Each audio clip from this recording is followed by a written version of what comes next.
There's a right way and a wrong way to deal with a team member who's made a mistake. If you do it the wrong way, you'll lose the respect and loyalty of your whole team, and your business will suffer as a result. In this video, I'll show you the right way to correct a team member who's made a mistake and explain why it's a vital test of your leadership.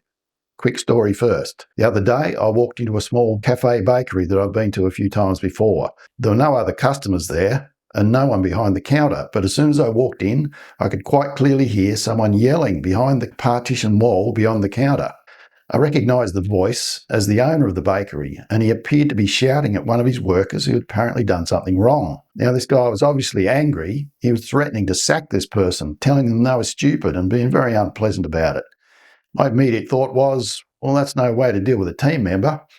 I was about to turn and walk out when the shouting suddenly stopped and a young lady emerged from behind the wall and came up to the counter. So the bad situation was now even worse for her because she knew that I'd heard everything and now she had to come and take my order. How do you think she felt about her boss and her job at that moment? Do you think she'd be motivated to work hard and make sure that the business was profitable? Or do you think she probably hated her boss and would be immediately looking for another job? You might have had a similar experience yourself in a workplace before. I've seen it before in my 30 years of business. A supervisor criticising a guy in front of the rest of the crew. Nothing too serious, just a small mistake on a job. But instead of pulling the guy aside for a quiet word, he gets stuck into him at the morning meeting. Now, you know what happens now. The whole group goes quiet. The guy says, "Yep, sorry." But from that day on, he stops speaking up. He's no longer contributing. He keeps his head down and does the bare minimum. And the worst thing is, it didn't just affect him. The whole team saw it. They saw the negative consequences of making a mistake, so they decided it's not safe to admit a mistake and not safe to risk taking the initiative. They lose confidence in the leadership skills of the supervisor. Now, that boss might have thought he was raising standards, but he was actually lowering trust. There's a right way to deal with a team member who's made a mistake, and you can actually increase trust and loyalty at the same time. First off, obviously, if you're going to reprimand a worker or talk to them about a mistake they've made, you must do it in private.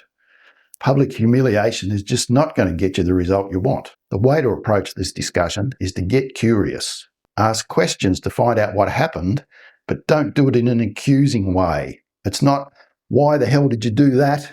It's, "Run me through what happened because I want to understand the issue so we can prevent this from happening again." In a moment, I'll give you the 3 specific questions you can ask a team member in these situations. Basically, you're asking the team member for help in solving a problem, even if it's a problem they caused. And you don't need to tell them they've been an idiot. Usually they're well aware of what happened and have probably been telling themselves that first. By the way, once you understand the problem, don't go over the mistake again and again. From that point of understanding, move on and spend 90% of your time focusing on the solution. So the 3 questions you can ask. Question 1, what happened? Get the facts from the team member. And you might also have to get more facts from someone else as well. Maybe an apprentice, the client, another team member. Ask them all separately. Definitely don't jump to conclusions and start blaming people before you have all the facts. Question 2, why do they think it happened? What factors contributed to the issue? Now, this might involve the team member incriminating themselves or admitting it was their mistake. So your attitude is important here. They're more likely to admit responsibility and tell you the truth if they feel that you're not going to fly off the handle at them. If you are calm and just in info gathering mode, they're much more likely to give you useful information. Question 3, how can we prevent this from happening again? Ask the team member for suggestions on how to prevent a reoccurrence of the issue. Do your people need more training? Do you need a new procedure, more resources? This might be an issue that needs discussion in a weekly team meeting. Now, this can be another opportunity to build trust in your team and reinforce the team culture. I remember a time when one of my team members broke a $3,000 glass splashback while fitting off a PowerPoint. He over-tightened the fixing screws and cracked the glass. So I remembered what my coach taught me and I got curious instead of angry. I went through the 3 questions with Jamie and I saw an opportunity to get some value ourselves out of the situation, even though it was going to cost us a $1,000 insurance excess. So I brought up the incident in our weekly team meeting, and instead of saying, "Jamie's an idiot and you blokes better not break any more splashbacks," we had a discussion and it almost made Jamie the hero of the situation. He was going to save the rest of us from making this same costly mistake. We came up with a new procedure that would avoid a similar incident in the future, and everyone, including Jamie, was pretty happy with how the whole thing was handled. I still had to pay the $1,000, But the team culture had been improved and team members were reassured that their mistakes would be handled fairly and reasonably. Now, there's one more question you should ask yourself when things go wrong. What's my role in this situation? Have you provided your team with the training, time, and resources to help them avoid mistakes? Have you been absolutely clear on the outcome you expect?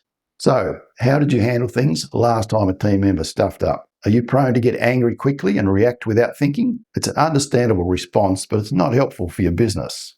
I'll do another video on reacting versus responding, so keep an eye out for that. And what do you think about all of this? Have you ever been publicly criticised by your boss or manager? Let me know in the comments. And if you have a question about managing your team members or any aspect of running a trades or contracting business, then send me an email using the link in the description below. Subscribe to the channel if you haven't already, and thanks for listening.